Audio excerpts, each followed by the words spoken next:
Hi, my name's Glenn. This is Karen, my wife, and this is our bus.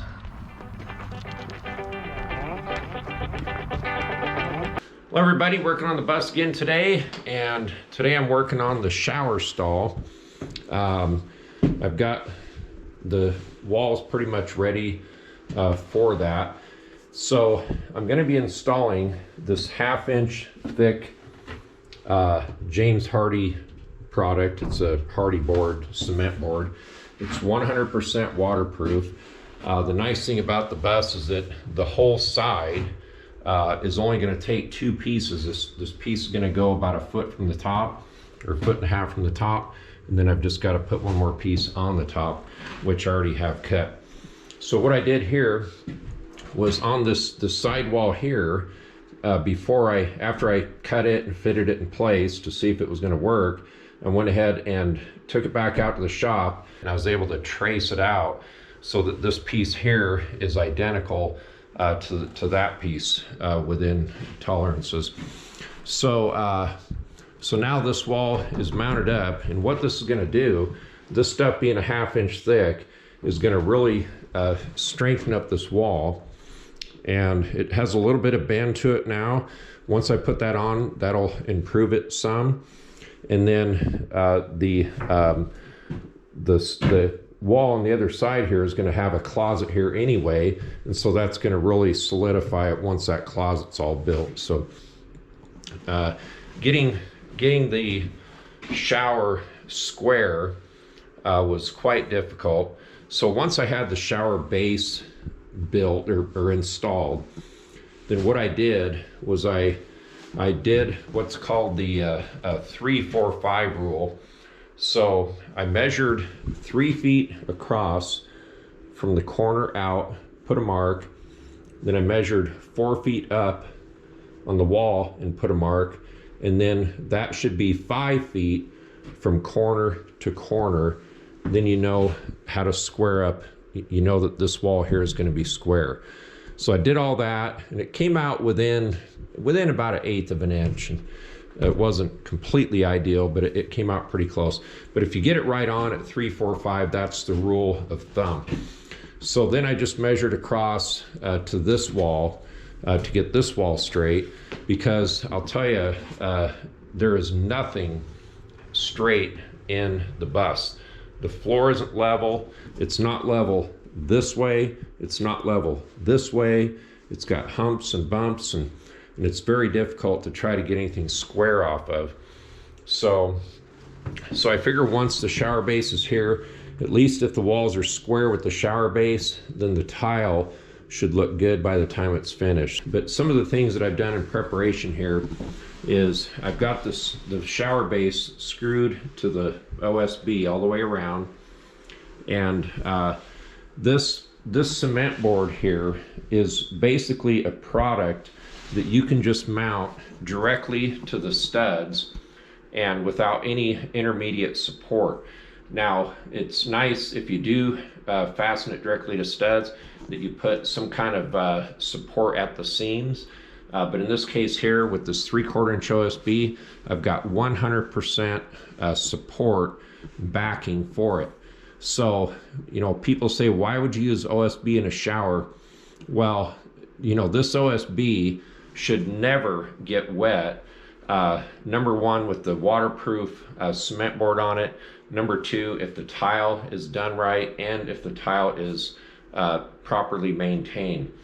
So what I'm going to do here is I'm going to put the same product here that I have on the floor, this window flashing stuff. It's like a real tarry, sticky flashing. And I'm going to put it on around the base, and maybe even in the 2 corners up part way or all the way or whatever, and just kind of protect from about the middle down mostly, just in case something does ever leak or the tiles fall out, or you know, something like that, which would be crazy. And then if you use also the proper grout, you can use either an epoxy grout, or you can use a grout that is, instead of using water, it's got a latex mixture that you can use with it, and that makes it to where you don't even have to treat the grout. I did the bathrooms in my house, all with that waterproof grout, not the epoxy stuff, but the other stuff.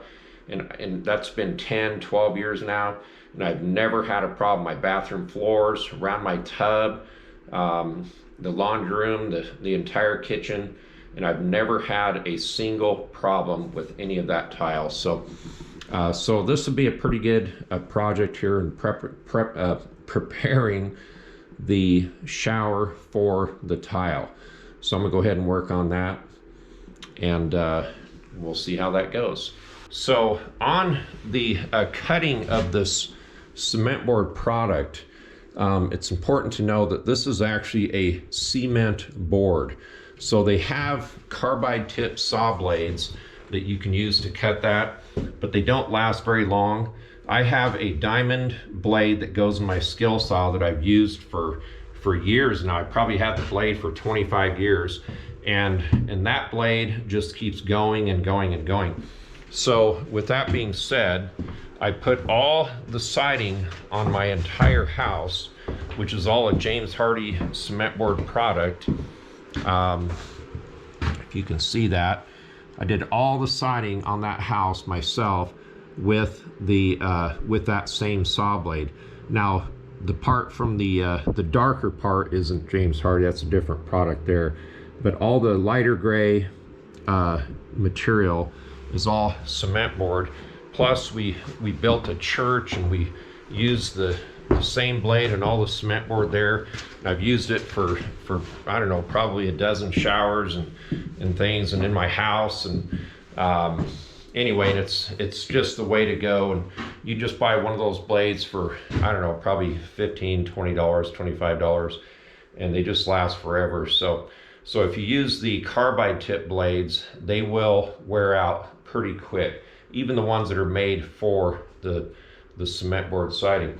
So I have a 4-inch hole saw that I used to cut this hole here out, amongst other holes that I've cut out. And so what I'm going to do is, I'm not going to use that hole saw on this cement board. I'm going to pull this valve back off. I've got it just fastened on here on the back side. I'm going to pull this valve back off, get my cement board all lined up, and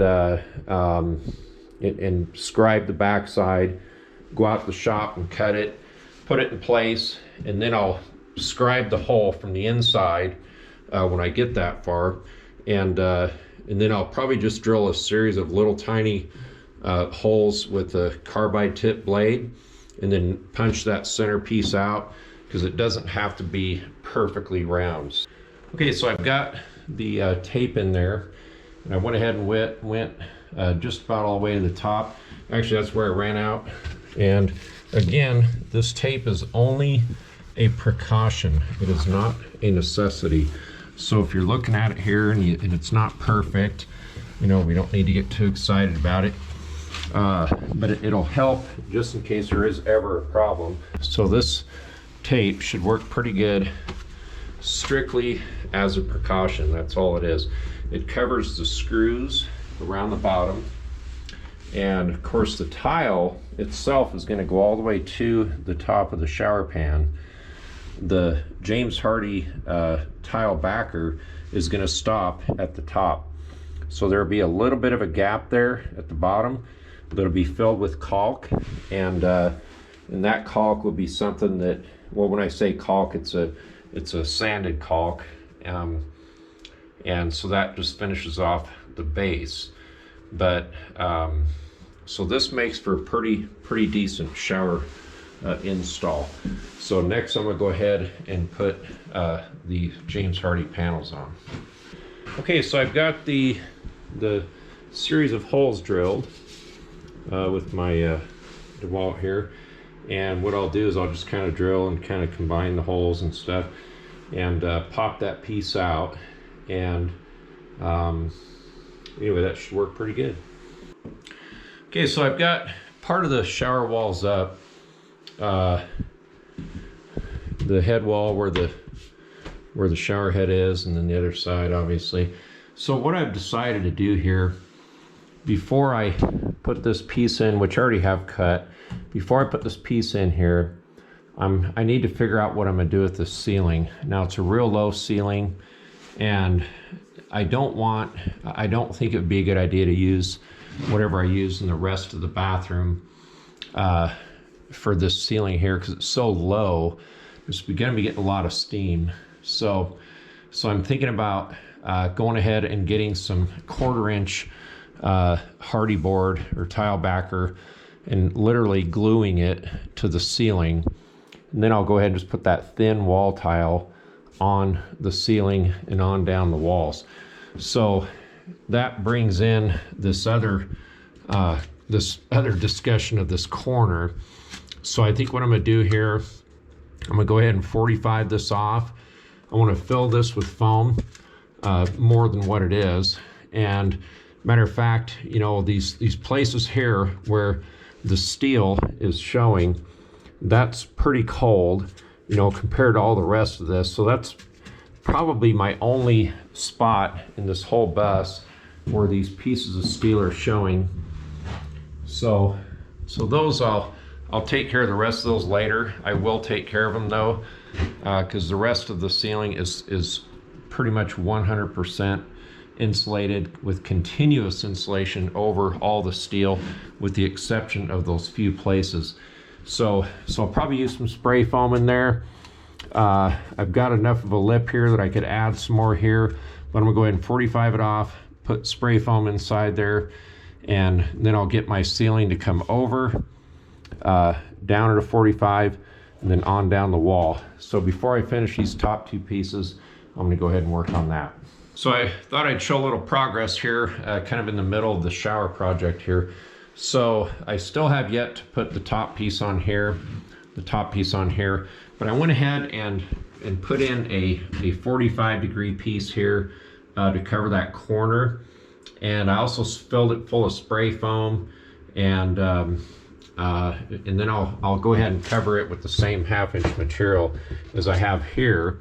And then I'm gonna put some thinner stuff, the 1/4 inch stuff, on the ceiling, and hopefully some real thin tile up there. So then I'll put the top piece on first, then I'll go ahead and put the sides on. That way the sides butt up to it and kind of, you know, blocks the ends in. So on this this bottom piece here, you can see I've got a lot of screws in there. I went ahead and put some spray foam in behind that just as kind of glue. I didn't have any construction adhesive, but I just figured I'd fill it with some spray foam, just a thin layer. Then I went ahead and screwed this thing down, and it actually took to the curvature of the wall. So I was pretty surprised about that. Worked out pretty well.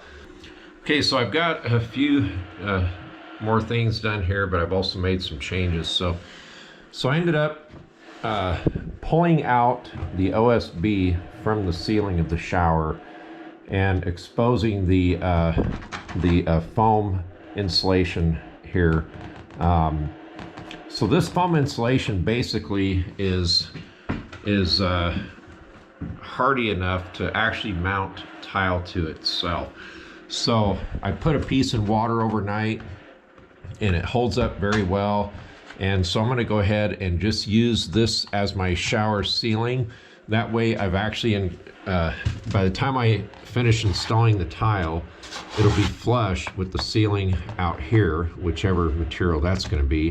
And I'll go ahead and put in an aluminum transfer piece here, or transition piece, and to transition from whatever ceiling that is to the tile. And then I'm going to go ahead and, of course, finish trimming this up. I wanted to cut real carefully so that I didn't actually cut the material itself, because it has a fiberglass skin on it that works really well for tile apparently. So anyway, but of course what that did was, by the time I when I originally put this ceiling up, I stopped it short here so that it wouldn't, because of the curvature of the wall. Anyway, you'd have to see my previous videos. But so what I'm going to do here is I can put some more of this material, it's a 1/2 inch thick, on this 45 degree, so it'll come up and it'll actually meet this corner here to cover all this up. So I'll have the fiberglass covered foam here, fiberglass covered foam here. Then I'll go ahead and finish this out with the party backer. In the meantime, in looking into this, I've looked into some lighting. And lighting is something that I haven't really given a whole lot of thought on, but it's obviously kind of time to do that now. So Schluter tile products, they have an aluminum backer. It's a SG110 profile, and it's a transition piece, and basically it's an aluminum channel. And so what I plan to do is put that aluminum channel in across the back here, or across in the middle of the ceiling, wherever I want to put it. Just put it right down the middle or right down the back, and it'll actually accept a LED strip right up into that channel, and it works really well for showers. So with that being said, I can, of course I'll plan that a little bit more before I actually put my tile in, but I can install that Schluter material in here, and then I can install the LED strip simply by drilling a hole on the other side in the closet to get the wire into that strip, or the entire strip in for that matter. And or I should say, I can do the same thing on this side depending on where I put it. So the aluminum profile material would butt right up to the end here, and then it would just be a matter of just going right through the end into either the closet or the pantry for the wire for that. So again, this is a plan as you go kind of a thing. I've always thought that you could put lighting in buses and wiring and stuff without actually putting them in the walls or in the ceilings of at least the walls and ceilings of the bus itself. So this is where a person has to get a little bit creative to get that wiring into these places now that the build is up. So you don't really want to bury wiring inside your walls if you can avoid it. So I mean, some people do and it works for them, but it's just something that I've always thought would be avoidable. So anyway, so that's my progress, and we'll see how that continues on. Okay, so I believe I've got this prepped up pretty well to another level. So I've cleaned up the edges where the OSB was hanging out all the way around, and you can see that. So I also pulled out the fiberglass that was in here, getting up to the foam ceiling, or the foam insulation in the ceiling cavity, and that of course exposes one framing member here. So I'm going to fill that in with some more foam, not spray foam, but this the 1/2 inch foam, and fill that in with that, and then this is going to have to be built out a little bit further so that my wall material will come up and cover this edge. And then when I do that, then I'll spray foam inside behind it just to get that completely covered, so I don't have any steel anywhere close to the surface. As much insulation as you can put over the steel, the better off you are. So that's what I'll be working on here. Trying to get the rest of this tile backer in place and ready for tile. Anyway, so I'm just about finished with the shower here. Not actually completely finished, but I'm ready for just about ready for tile after I do some things to just kind of a few more things I need to do to finish that up. So anyway, so I thought I'd show the beautiful snow that we have here today, and bus is all snowed in. Got about 8 inches this morning. Really looks nice, except for the fact that I have to shovel a path to the bus. I haven't shoveled a path to the house, and I haven't shoveled a path to the mailbox, but I will shovel a path to the bus, because the bus is more important than the house or the mailbox. Anyway, so I've got the shower walls up, and I'll tell you, this was no easy task. So I've got my of course my ceiling is that foam insulation that can accept tile. And actually, now that I'm thinking about it, of course, I already had this cement board and I already had it cut and stuff like that before I realized that I could have used the same stuff on the whole shower and it would have been fine and it would have been a lot lighter. This James Hardie stuff weighs about 100 pounds a sheet.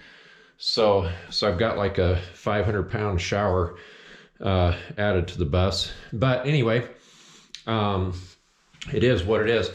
So I'll tell you, one of the challenges with building these walls is trying to get things square in a bus where nothing is square.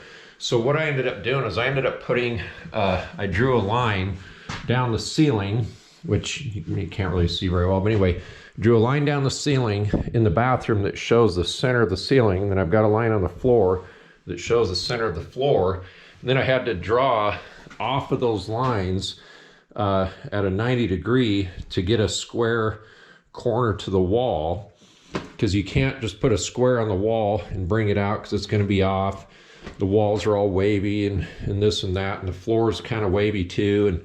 And so then once I get the walls up like that, then what I'll do, just to kind of redundantly check myself, I'll go ahead and do the 3, 4, 5 rule, triangle rule, and just check myself. And so the way it turns out, I'm really pretty close on these walls. So I've got it squared off from the floor and squared off from the ceiling. You have to do the floor and the ceiling. You can't just do one and expect the wall to be straight after that. Then once I get them squared up like that, then I can measure off one to get to the other. So if one isn't right, then the other one's going to be off, and that sort of thing, you know. So you just got to kind of keep redundantly checking your own work. I thought about, there's some things that I could do here that I probably won't, but like the closet here, the face of the closet's only going to come out to about here. So I really could have probably just cut it off here, went up, maybe put some glass just in that part, just give a little bit more light in the shower and things like that. But I'll tell you, I'm just not that good at finished work and stuff, so I'm not even going to attempt that sort of a thing. But I'm pretty pleased with the way this came out, and I think it'll be just fine. So I appreciate everybody watching, and hopefully that'll give you some ideas or just some some thoughts on that. I've gotten lots of ideas from people on YouTube, and especially Ivan LaCroix. He's a great guy, and he does an excellent job, and quite a technician actually. And I've got a lot of advice from him, and watching his videos and that. And so anyway, so that's the shower for now. Of course, obviously it's not completely finished yet, but hopefully it will be soon. So thanks for watching, everybody. Take care. So just in case you guys are wondering, the most important paths that you need to shovel when you have a lot of snow is the path to the bus,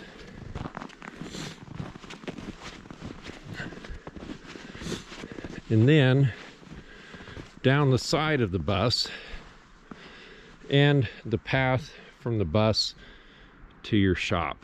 So those are the most important trails that you need to create. Everything else can wait. So in case you're wondering.